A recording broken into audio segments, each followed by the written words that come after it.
혹시 요즘 견과류 드시면서 살짝 찝찝하신 적 있으세요? 아몬드 몇 알 집어 먹다가 문득 이런 생각 드신 적 없으신가요? 어디선가 콩팥에 안 좋다는 말 들은 것 같은데 그래도 괜찮은 건가 싶은 그 마음이요. 그래서 인터넷 검색을 해보셨을 수도 있어요. 그런데 보면 볼수록 더 헷갈리셨을 겁니다. 어떤 데서는 견과류가 최고의 건강식품이라 하고 어떤 데서는 신장 망가진다고 하고요. 그런 분들 정말 많습니다. 그리고 그 마음 저도 충분히 이해합니다. 오늘 영상은 그 혼란을 정리해 드리려고 준비했습니다.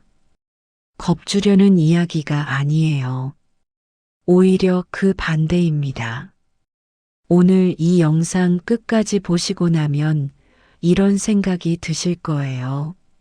아, 그래서 그런 말이 돌았구나. 나는 어떻게 하면 되는구나. 그 정도만 아시면 됩니다. 자, 먼저 이 이야기부터 시작해 볼게요. 견과류가 콩팥에 안 좋다는 말, 왜 나왔을까요?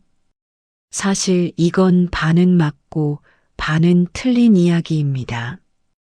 견과류에는 칼륨이라는 성분이 들어 있습니다.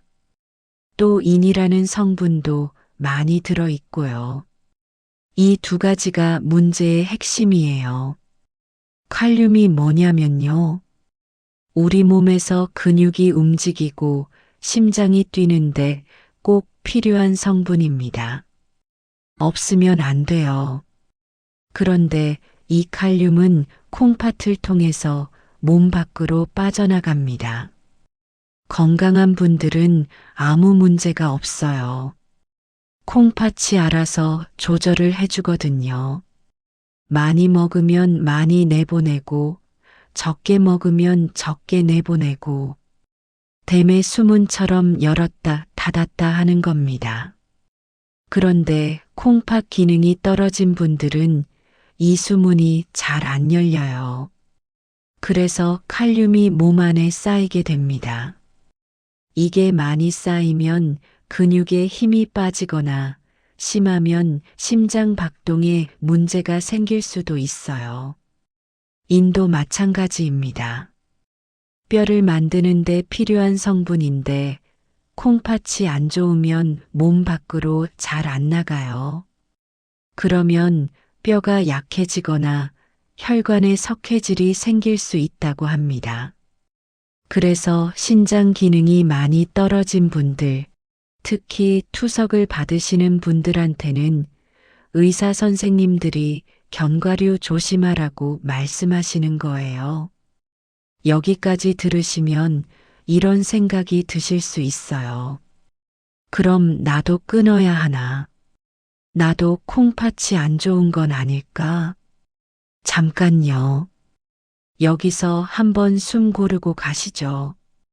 지금까지 말씀드린 건 콩팥 기능이 이미 많이 떨어진 분들 이야기입니다.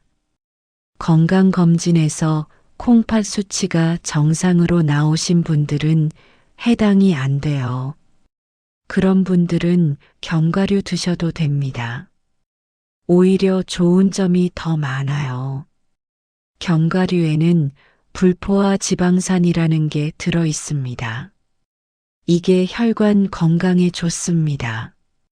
콜레스테롤 수치를 낮춰주고 심장병 예방에도 도움이 된다는 연구 결과가 많아요. 또 비타민 E도 풍부합니다. 항산화 성분이라고 해서 세포가 늙는 걸 늦춰주는 역할을 합니다. 뇌 건강에도 좋다는 이야기가 있고요. 그러니까 건강한 분들한테 견과류는 여전히 좋은 식품입니다. 문제는 콩팥 기능이 떨어진 분들한테 양 조절이 필요하다는 것뿐이에요. 그럼 어떤 분들이 조심해야 할까요?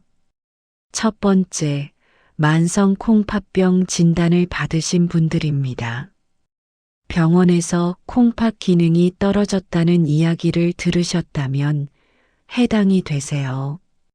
두 번째, 혈액투석이나 복막투석을 받고 계신 분들입니다.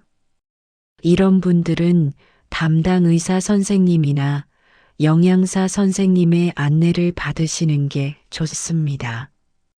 세 번째, 건강검진에서 크레아티닌 수치나 사구체 역과율 수치에 이상이 있다고 나온 분들입니다.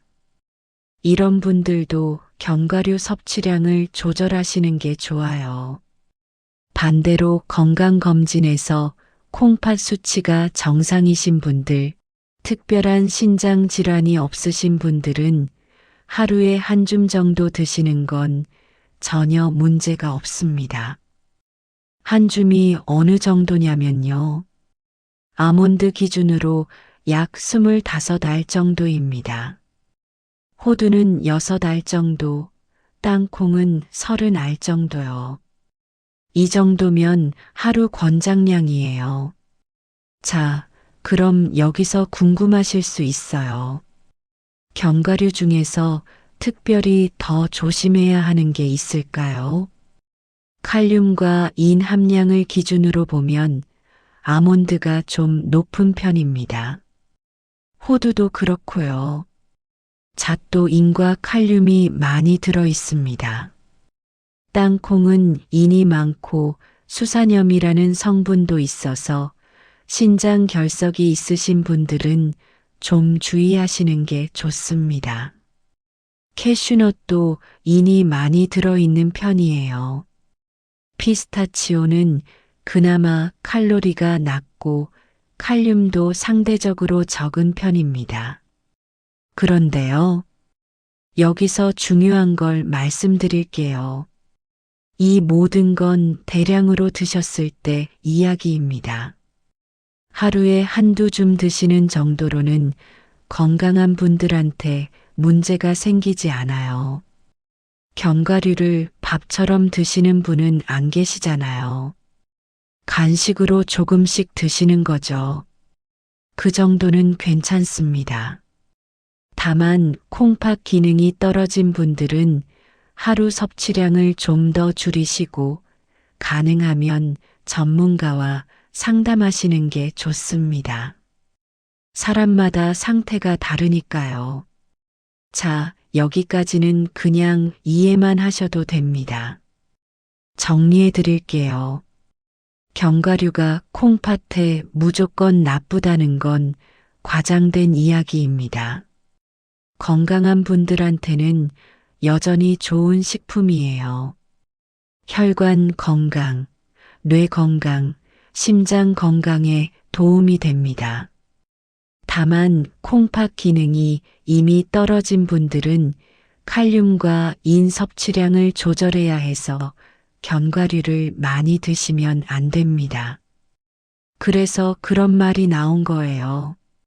그러니까 내가 건강검진에서 콩팥 수치에 문제가 없었다면 너무 걱정하지 않으셔도 됩니다. 하루 한 줌 정도는 오히려 건강에 도움이 돼요. 혹시 콩팥 수치가 걱정되시면 다음 건강검진 때 한번 확인해 보세요. 크레아티닌 수치랑 사구체 역과율 수치를 보시면 됩니다. 정상이면 마음 놓으시고 이상이 있으면 그때 선생님과 상담하시면 돼요. 오늘 영상이 도움이 되셨다면 좋아요와 구독 부탁드립니다. 다음에도 걱정은 내려놓고 건강은 챙기는 이야기로 찾아뵙겠습니다. 감사합니다.